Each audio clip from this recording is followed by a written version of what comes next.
Yung pusang buntis, yan po, ginagamot niya yung sarili niya. Sana ganyan na lang yung mga buntis na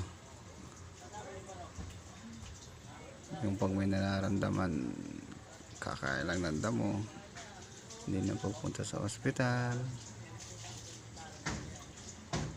Ng mga pusa na lang sila magkagamo sa sarili nila. Yun.